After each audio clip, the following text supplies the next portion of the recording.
Bullet যখন একটি বাসায় এসে মা তার সন্তানকে ঘুম পাড়িয়ে বারান্দায় এসেছেন, তাকে হত্যা করেছে একটি বুলেট, সে বুলেট জিজ্ঞেস করেনি আপনি কোন দল করেন। এবং আমার মনে হয় আমাদের বিভিন্ন বাহিনী, সেনাবাহিনী, পুলিশ বাহিনী, র্যাব, বিজিবি, তাদের সন্তানরা তো বাংলাদেশে রয়েছেন।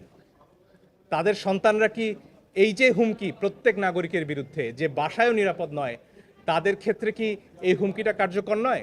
তাদের ছড়ির এই কাউকে রাজাকার বলা, কাউকে শিবির বলা, কাউকে জামাত বলা, এসবের উত্তর দেওয়ার জন্য যথেষ্ট।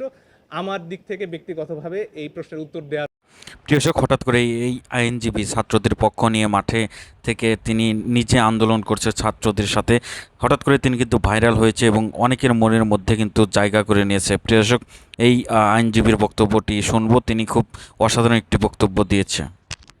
আমরা জানছি আমাদের দেশের কয়েকজন নাগরিক, 6 জন, তারা প্রাপ্তবয়স্ক, তাদের সাথে আমাদের শিক্ষকরা দেখা করতে গিয়েছিলেন, অধ্যাপক তানজিমুদ্দিন খান সহ বেশ কয়েকজন শিক্ষক গিয়েছিলেন, তাদেরকে দেখা করতে দেয়া হলো না। যদি তারা সেখানে স্বেচ্ছাই থাকতেন যে তাদের নিরাপত্তার প্রয়োজন, তাহলে তো তারা দেখা করতে দিতেন, তারা এই শিক্ষকদের বলতেন, কারণ এরা তো তাদেরই শিক্ষক।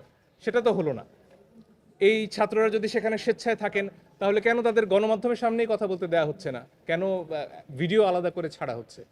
এই বিষয়ে তো কোনো সন্দেহ নেই আমার মনে হয় যে তারা ডিবি হেফাজতে রয়েছেন। সরকারের তরফ থেকে কালকে 3 জন অতিরিক্ত অ্যাটর্নি জেনারেল যে কথাটা বলেছেন যে তারা নিরাপত্তার অভাব বোধ করায় তারা সেখানে আছেন, এই তো তাদের কথা। তো আমাদের পরিষ্কার প্রশ্ন যে আদালতের এখতিয়ার রয়েছে তাদের কাছ থেকে শোনার যে তারা কি স্বেচ্ছায় আছেন কি না। এবং আদালত যদি শুনতে নাও পারেন, সরকারের কাছে নিশ্চয়ই এই খবরটা গেছে এখন পর্যন্ত, তো তারা গণমাধ্যমের সামনে এদেরকে কথা বলতে দিন।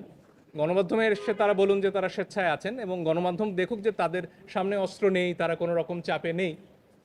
এবং তারা যদি স্বেচ্ছায় থাকেন, আমি জানি না আরও যারা আমরা ক্ষেত্র বিশেষে নিরাপত্তার অভাব বোধ করি কিনা, আমাদেরও এই সুযোগ আছে কিনা যে আমরা সবাই গিয়ে সেখানে ডিবি হেফাজতে নিরাপদ বোধ করব।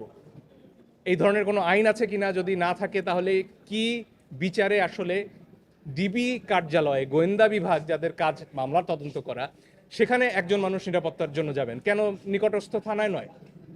সেই প্রশ্নগুলো স্বাভাবিকভাবে সামনে আসে। একটা বিষয় যে এই রিটটা হওয়ার পর থেকে আমরা দেখছি যে পরিস্থিতি একদিকে শান্ত হচ্ছে, নতুন করে গুলি চলে না। এটা কি এই যে আদালতের যে শুনানি, এটি কি এক ধরনের যে রিটটার শুনানি এই যে আপনাদের বিভিন্ন আইনি ইমপ্যাক্ট আছে মনে হচ্ছে, বা আপনাদের যে আইনি এটা আমার জায়গা থেকে বলা কঠিন, কিন্তু আমি যতদূর দেখেছি এর আগে কিন্তু বিশেষ করে ইলেকট্রনিক মিডিয়াতে এই যে 200 মানুষ মারা গেছেন, কিংবা সরকারি হিসেবে সেটা 150, আজকে অ্যামনেস্টি ইন্টারন্যাশনাল পরিষ্কার বিবৃতি দিয়ে বলেছে এখানে প্রয়োজনের অতিরিক্ত বল প্রয়োগ করা হয়েছে। এখানে AK-47 যে রাইফেল, আপনারা কালাশনিকভ নামে যেটাকে অনেকে চেনেন, সেই রাইফেল যেটা যুদ্ধাস্ত্র, সেটার ব্যবহারের কথা অ্যামনেস্টি ইন্টারন্যাশনাল বলছে। গুলি করা হয়েছে 3 বাহিনী, পুলিশ বাহিনী, র্যাব এবং সেনাবাহিনী, 3 বাহিনীর কথা উল্লেখ করে অ্যামনেস্টি ইন্টারন্যাশনাল বলছে যে গুলি চলেছে এবং অপ্রয়োজনে সাধারণ নাগরিকদের উপর গুলি চলেছে। এবং এটার ব্যাপারে কঠিন ভাষায় অ্যামনেস্টি বলেছে জাতিসংঘের মহাসচিব এ ব্যাপারে তার যে আশঙ্কা সেটার কথা জানিয়েছেন একটি বিবৃতিতে। ফলে আমরা যে কথাগুলো আসলে আদালতে বলেছি এটা আন্তর্জাতিক অঙ্গনেও ধ্বনিত প্রতিধ্বনিত হচ্ছে, ফলে এটা নতুন কোনো কথা নয়।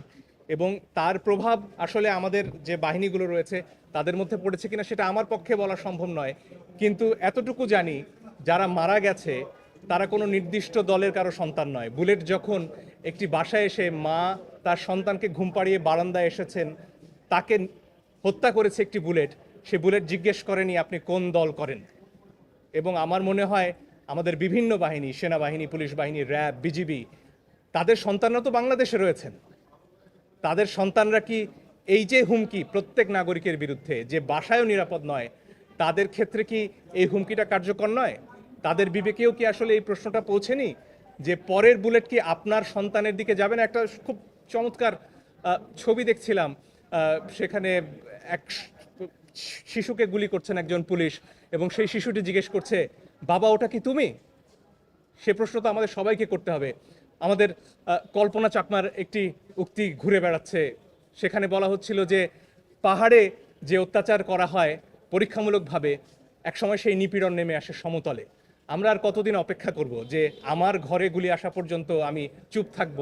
কারণ গুলি তো আমার পাশের বাড়িতে লেগেছে, আমার বাড়িতে লাগেনি। বোধহয় প্রশ্নটা সেখানে।